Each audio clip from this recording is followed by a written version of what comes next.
Mari kita buka Yesaya 38 ayat yang ke-9, saudara.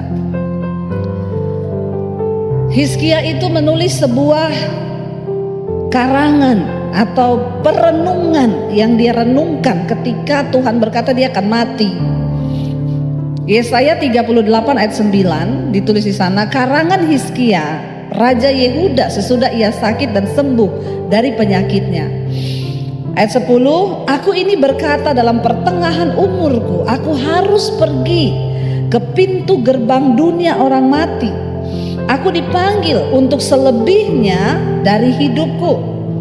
Aku berkata, aku tidak akan lagi melihat Tuhan di negeri orang-orang yang hidup.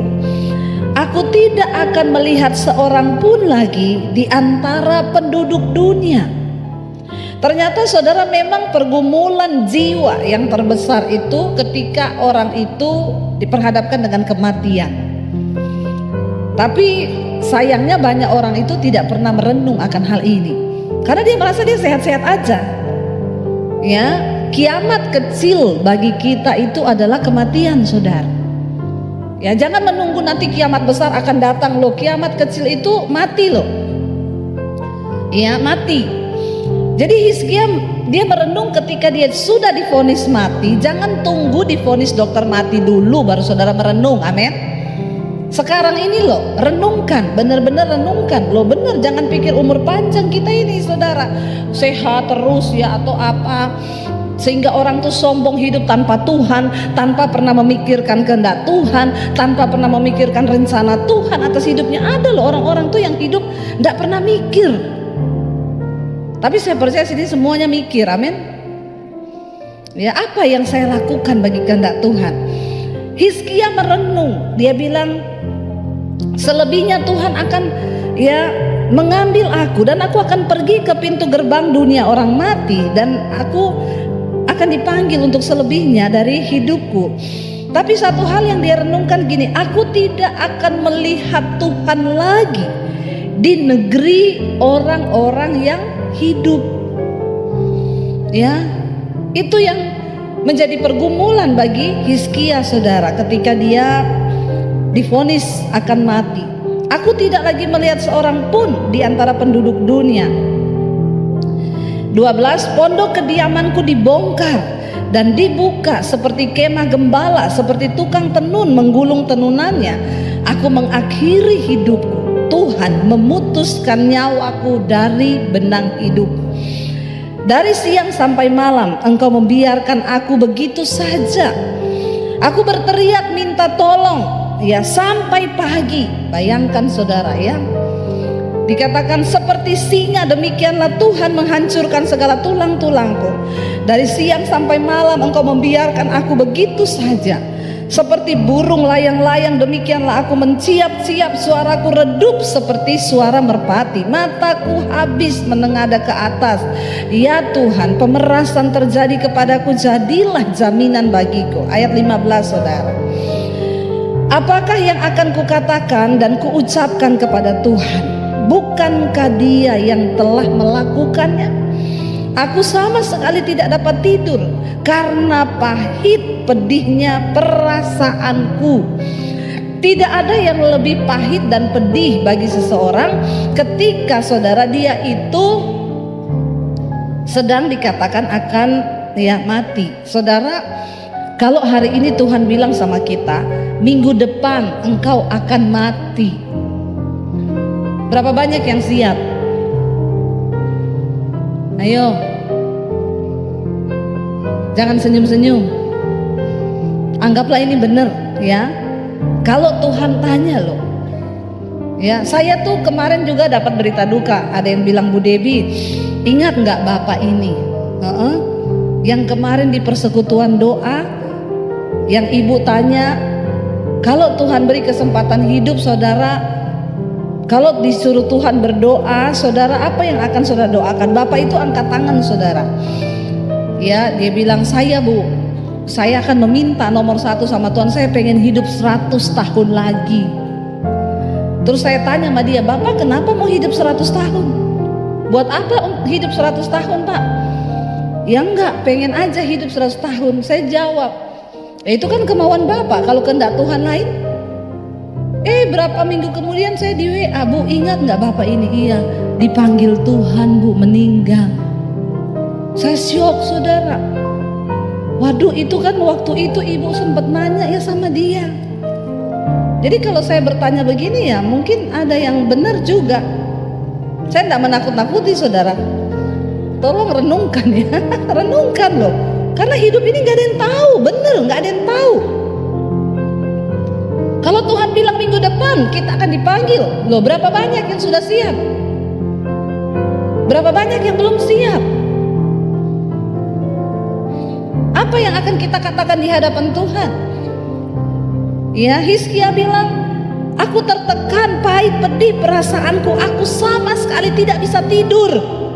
Hizkia loh ini, sekelas Hizkia loh, waktu dibilang dia mau mati, pahit, pedih perasaannya dan dia tidak bisa tidur. Saya yakin juga kalau Tuhan bilang begitu, saudara pasti semua tidak bisa tidur toh? Halo, benar nggak? Ya, dia bilang begini ayat 16, ya Tuhan, karena inilah hatiku mengharapkan Engkau. Tenangkanlah rohku, buatlah aku sehat, buatlah aku sembuh. Hanya Tuhan yang bisa menenangkan roh. Setelah roh itu tenang, maka jiwa juga ikut tenang dan tubuh juga akan tidur. Ya, sesungguhnya ayat 17 dia bilang begini, sesungguhnya penderitaan yang pahit menjadi keselamatan bagiku. Engkau yang mencegah jiwaku dari lubang kebinasaan, sebab Engkau telah melemparkan segala dosaku jauh dari hadapan. Saudara, yang terpenting adalah apa dalam hidup ini? Minta Tuhan lempar semua dosa kita itu jauh-jauh. Hidup dalam pertobatan. Waktu kita hidup dalam pertobatan, itu yang menjadi jaminan. Makanya Hizkia berkata, sesungguhnya penderitaan yang pahit menjadi keselamatan bagiku. Jadi jangan nggak suka sama yang pahit-pahit, amin. Tadi malam kita makan sayur paria. Saya tawarkan semua nggak mau. Ini enak loh Bu, pahit makan loh. Enggak, pahit-pahit. Saya bilang yang pahit itu adalah mendatangkan keselamatan. Amin. Loh, sayur paria itu yang pahit baik, saudara. Saudara cuma suka yang manis-manis, makanya jadi diabetes. Tapi kalau makan yang pahit-pahit itu, ya, itu bagus bagi hidup kita. Ketika kita diizinkan mengalami yang pahit, saudara jangan langsung cepat-cepat ditengking dalam nama Yesus. Karena persoalan, tantangan hidup, semua yang pahit Tuhan izinkan terjadi di hidup kita, agar kita ini banyak merenung, amin. Ya, merenung. Waktu Hizkia dibilang engkau mati, dia baru tersadar, baru dia merenungkan hidupnya. Ya, dan akhirnya saudara kita lihat Tuhan menjawab doanya. Kenapa Hizkia itu doanya dijawab oleh Tuhan, saudara? Kita lihat ayat yang di atasnya, ya. Ini kisah ketika Hizkia sakit dan disembuhkan. Kita lihat Yesaya 38 ayat yang pertama. Pada hari-hari itu Hizkia jatuh sakit dan hampir mati. Lalu datanglah Nabi Yesaya bin Amos dan berkata kepadanya, beginilah firman Tuhan, sampaikanlah pesan terakhirmu kepada keluargamu, sebab engkau akan mati, tidak akan sembuh lagi. Saya juga mau bilang sama kita hamba-hamba Tuhan, kalau doakan orang, jangan dikasih PHP terus. Kita ini jadi pendeta jangan PHP, pemberi harapan palsu. Kita sudah tahu ini orang mau dipanggil Tuhan, tapi kita ngomong, ibu pasti sembuh, bapak pasti sembuh. Berdosa loh kau, bener. Saya waktu doakan Kiki Fatmala, saya sudah lihat. Saya tidak bilang, percaya ya, pasti kau sembuh. Enggak, saya bilang apa? Hidup adalah Kristus, mati adalah keuntungan. Lo bener. Karena bagi sebagian orang ketika mereka mau mati itu tuh pergumulan jiwa yang tidak gampang, saudara. Disitulah kita kasih kekuatan. Bu, Pak, percaya walaupun kita mati ada kehidupan kekal di dalam Tuhan. Amin. Jangan PHP-in orang. Itu yang bikin banyak orang kepahitan sama Tuhan.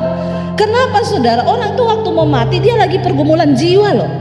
Banyak orang akhirnya kepahitan di akhir hidupnya. Dia menolak Tuhan karena dia bilang, kenapa Tuhan kesembuhkan saya? Saya bilang kesembuhan itu bukan hanya secara tubuh, tapi yang terpenting kesembuhan jiwa. Amin. Karena yang naik ke atas itu bukan tubuh, tapi jiwa. Kesembuhan jiwa itu adalah kesembuhan dalam kekekalan. Amin. Ini Nabi Yesaya ini mirip saya saudara. Kebalik ya, saya mirip dia ya. Dia datang loh sama raja loh. Dia nggak ngomong gini, raja tenang raja, Tuhan kita dahsyat. Apalagi kalau mau ketemu raja ini, amplopnya tebel saudara. Jadi harus kasih tahu yang manis-manis toh. Tapi dia enggak. Dia ketemu raja langsung dia ngomong, sampaikan pesan terakhirmu kepada keluargamu. Kau akan mati, tidak akan sembuh. Ya, kira-kira kalau ada nabi Tuhan datang sama raja begitu, dihukum nggak saudara? Ya, Yesaya datang dengan semua resiko. Tapi dikatakan di sana, lalu Hizkia memalingkan mukanya ke arah dinding dan ia berdoa kepada Tuhan. Saat itu juga langsung dia memalingkan mukanya di tembok saudara. Tembok ratapan itu bisa ada di mana saja. Dapurmu bisa jadi tembok ratapanmu, amin. Ibu-ibu, kamar mandi pun bisa jadi tembok ratapan. Kau menangis kepada Tuhan. Tidak usah pergi ke Israel, nangis di sana kejauhan. Ya, di rumah saja, di kamar pun bisa jadi tembok ratapan. Ketika engkau dengan hati yang hancur, ya bukan nanti di Israel sana, nggak usah pergi berdoa jauh-jauh di tembok ratapan sana, di kamar saja. Sebab Tuhan nggak hadir hanya di Israel, Tuhan hadir dimanapun engkau mencari Dia. Hatimu hancur bagi Dia. Saya orang yang paling nggak terima kalau titipan doa ke tembok ratapan. Jangan titip sama saya tolak. Kalau titip amplop saya terima. Saya mau ajarin jemaat yang benar supaya kau nggak tersesat. Dipikir setelah kita ke Israel dititipi doa, digulung-gulung ke sana, terus Tuhan dengar doamu waktu diselipi di tembok ratapan. Hello, kalau kau tidak bertobat, biar mau kau bawa 1000 tuh formulir doa, nggak ada yang naik sampai ke surga. Ya, makanya kalau saya mau ke Israel jangan titip formulir doa, titip amplop saja, amin. Bertobat, ini orang Kristen ya. Tembok ratapan yang terbaik itu di mana? Di rumahmu, di kamarmu, bisa di dapur, bisa di kamar mandi waktu engkau berdoa hancur hatimu. Di situ Tuhan mendengarkan doamu, saudara. Lalu Hizkia langsung dia berbalik ke tembok. Apa yang membuat Tuhan menjawab doa Hizkia sehingga dia sembuh? Dia bilang begini, ayat 3 kita baca bersama. Ia berkata dalam ratapannya, dia bilang, Tuhan, ingatlah kiranya apa? Bahwa aku telah hidup di hadapanmu dengan setia, dengan tulus hati, dan dengan bahwa aku telah melakukan apa yang baik di matamu. Kemudian menangislah Hizkia dengan sangat. Saudara, adakah Tuhan mendapati alasan untuk dia memperpanjang hidupmu di dunia ini? Ya, bapak-bapak, kalau engkau cuma sibuk selingkuh, bersinah, engkau nangis, Tuhan, ingatlah aku ini tukang selingkuh. Ingatlah Tuhan, aku ini hidup dengan tidak tulus hati. Langsung malaikat bilang, saya cabut sekarang nyawamu. Saudara, biar Tuhan itu menemukan alasan di hidup kita. Karena kita hidup melakukan kehendak Tuhan. Hizkia adalah raja yang takut akan Tuhan. Raja-raja Israel semuanya jahat, membangun penyembahan berhala. Tapi Hizkia waktu dia naik, dia robohkan semua bangunan-bangunan penyembahan berhala, tugu-tugu berhala dari bangsa Israel. Dia membawa bangsa itu kembali kepada Tuhan, dan dia hidup melakukan kehendak Tuhan. Enak, enggak enak bagi daging, tapi kalau itu yang Tuhan mau, roh kita bersuka cita. Hizkia bilang, Tuhan pertimbangkan loh, Aku ini hidup dengan setia di hadapan-Mu. Aku tuh melakukan apa yang baik di mata-Mu, dan aku ini melakukan kehendak-Mu Tuhan. Lalu saat itu dikatakan dia menangis dengan sangat. Dan kita tahu bersama, Alkitab berkata Hizkia diberi perpanjangan umur berapa lama? 15 tahun. 15 tahun itu tidak 15 tahun untuk dia melakukan kehendak Tuhan. Dipotong tidur 8 jam. Makan, berarti satu hari 24 jam. Potong separuh lah untuk kita makan, untuk kita tidur 8 jam, untuk kita ngapa-ngapain. Berarti kalau 15 tahun hanya 7 tahun loh. Itu tidak lama loh. Saudara, ingat umur ya. Makanya ada pepatah bilang ingat umur Pak, ingat umur ya. Engkau yang hidup tidak melakukan kehendak Tuhan, bahaya saudara. Hizkia berkata begini, kenapa dia bilang dia ingin hidup lebih lagi di hadapan Tuhan. Kita lanjut tadi ayat yang ke-17, ayat 18 ya. Dia bilang begini saudara, ayat 18, Hizkia berkata begini.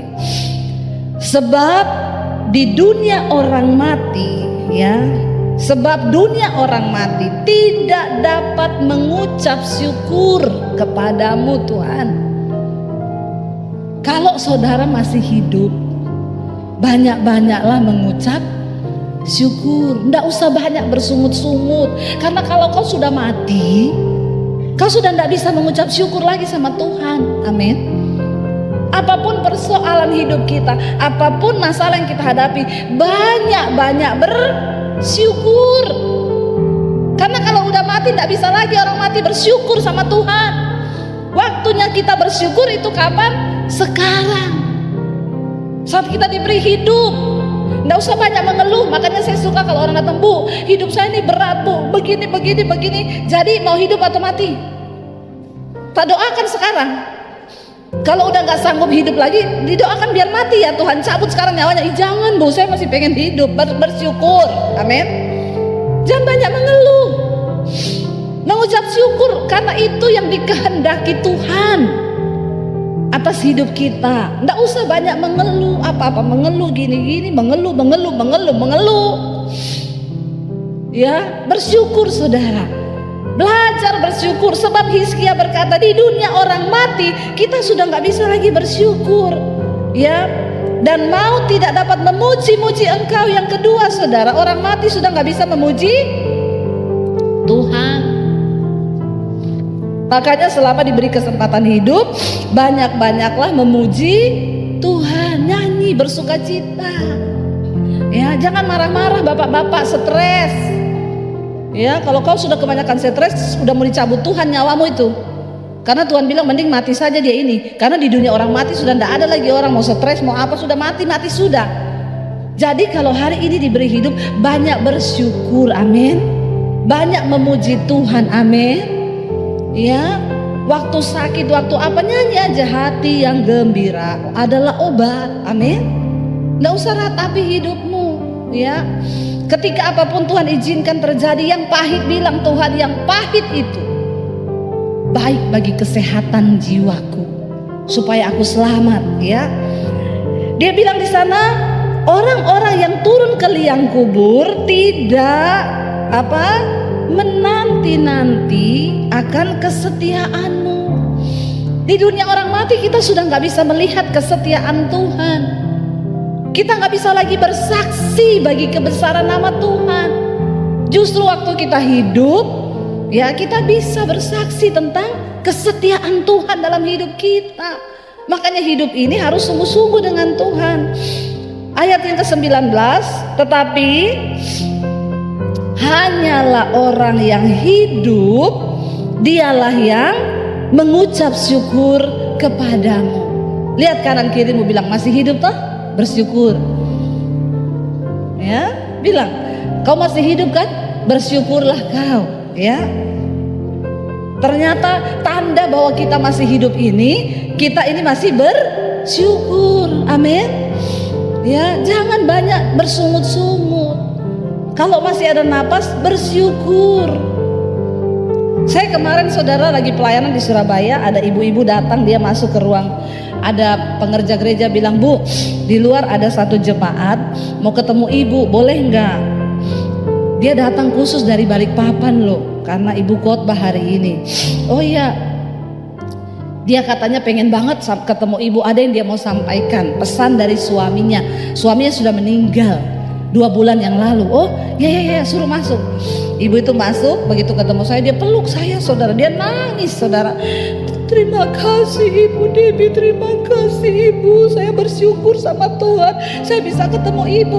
Iya, kenapa? Ibu cerita dulu, duduk dulu ya, cerita ya, baru nangis nanti ya, karena saya tidak ngerti ibu ini nangis siapa. Duduk dulu. Oh, dia cerita, "Bu, saya itu menikah dengan suami saya. Suami saya ini orang jahat, dia pendosa." Ibu kenapa bilang suami ibu pendosa? 29 tahun saya menikah dengan dia, Bu. Pertama dosanya ya, pemain judi suami saya. Judinya itu bukan puluhan juta, ratusan juta, Bu, miliar, Bu. Sampai yang terakhir rumah digadaikan, dia main judi sampai 5 miliar.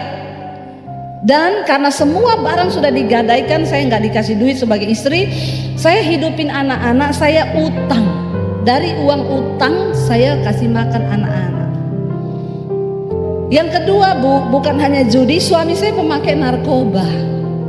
Jadi saya lihat di tempat tidur dia mabok lagi pakai narkoba, Bu, sebagai istri. Udah ndak ada uang, saya utang buat makan, dia pakai narkoba, suntik, mabok di kamar. Yang ketiga, Bu, kenapa saya bilang dia pendosa? Satu kali saya lihat di Instagram ada perempuan foto sama suami saya sama pegang 2 anak. Dia tulis "Selamat ulang tahun suamiku." Saya lihat begitu. Saya tunggu dia pulang, Bu. Waktu dia pulang saya bilang, "Pak, ini kamu kan? Kamu udah menikah lagi, udah punya anak 2 kecil-kecil." Saya pikir waktu saya bilang begitu dia nangis minta maaf.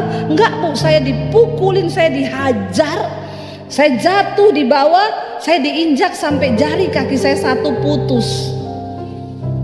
Dan saya bersimbah darah, pendarahan di lantai. Waktu dia lihat saya begitu, Bu, dia injak saya, dia bilang, "Mati kau sekalian." Saya bilang, "Oh memang kalau itu bukan pendosa lagi, bajingan tuh suami ibu." Jengkel saya mendengarnya. Ada manusia begitu, bukan manusia itu. Saya bilang, "Hah? Iya Bu, iya Bu." Dan 29 tahun saya menghadapi suami yang demikian. Setiap hari yang menguatkan, saya temukan khotbah ibu 2019. Setelah pandemi itu saya terus dengerin khotbah-khotbah ibu. Setiap malam ada dia, saya puter khotbah ibu. Walaupun dia tidak senang, tapi satu saat, Bu, saya terus berdoakan bagi suami saya. Seperti yang selalu ibu bilang, doakan suamimu, itulah kehendak Tuhan. Jangan kau bercerai, doakan, bertahan. Saya mencoba melakukan. Satu saat dia dengar khotbah ibu sendiri. Lalu Tuhan jamah dia bertobat, Bu. Sejak hari itu saya bingung. Dia malah yang lebih tiap hari dengerin khotbah ibu. Satu hari itu bisa 6-7 jam khotbah ibu semua diputer. Dia lagi kerja di hotel di mana, dia kirimin video, "Mah, lagi denger Debbie Basir." Ya, dia mengalami perubahan hidup yang begitu luar biasa, Bu. Dia bertobat sungguh-sungguh. Dia mengasihi saya. Kami setiap malam berdoa. Dia dipulihkan Tuhan. Dia tinggalkan semua dosa. Tapi Bu, setelah dia bertobat 1 tahun, dia tuh kepengen banget loh ngomong, "Nanti kalau Bu Debbie khotbah di mana kita datang ya. Saya pengen ketemu Bu Debbie, saya pengen ngomong terima kasih karena lewat khotbahnya saya boleh mengalami Tuhan." Setahun dia bertobat, tiba-tiba dokter vonis ada tumor di otak. Dan dia akhirnya dioperasi 2 bulan yang lalu, Bu. Setelah operasi, suami saya menghembuskan nafas yang terakhir. Ketika di ICU pun dia ngomong, "Nanti kamu ketemu sama Ibu Debbie, kamu sampaikan terima kasih." Sampai dia meninggal, Bu, dia terus dengerin khotbah-khotbah ibu. Dan saya bersyukur, Ibu, makanya saya datang ke sini, saya bersyukur. Nanti saya mau foto sama ibu, saya mau bawa foto itu ke kuburan suami saya. Agak horor ya, agak horor sih. Ya, saya bilang, ibu please ya, jangan ditaruh di atas kuburan ya ibu. Jangan taruh foto saya di situ ya. Saudara tertawa ya, saya takut sih. Tapi enggak lah saudara ya, saya bercanda. Iya ibu, iya bu, saya bersyukur saya datang ke sini mewakili suami. Saya mau berterima kasih. Bagaimana seorang pendosa bisa kembali kepada Tuhan, dan dia meninggalkan semua dosanya, dan di akhir hidup dia melakukan kehendak Tuhan. Saudara, kita lihat ya, buat Tuhan itu tidak ada yang mustahil. Saya mendengar begitu banyak kesaksian orang-orang yang tadinya pembunuh ya. Semalam saya dengar kesaksian orang yang pernah mutilasi orang bertobat ya, dan dia sungguh-sungguh menyerahkan hidupnya kepada Tuhan, melakukan kehendak Tuhan. Saya bilang sama ibu itu, bu, coba kalau ibu tidak melakukan kehendak Tuhan, ibu ceraikan suamimu. Tidak akan pernah ada seseorang pendosa yang kemudian bertobat, dan Tuhan tahu batas pertobatannya sudah 1 tahun aja, terus dipanggil. Karena kalau kelebihan mungkin bisa balik lagi.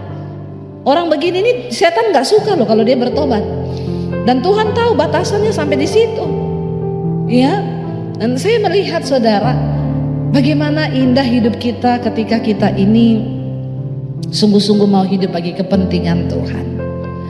Mari kita sama-sama berjuang. Ingat, di dunia orang mati kita nggak bisa bersyukur. Di dunia orang mati kita nggak bisa lagi menceritakan kesetiaan Tuhan.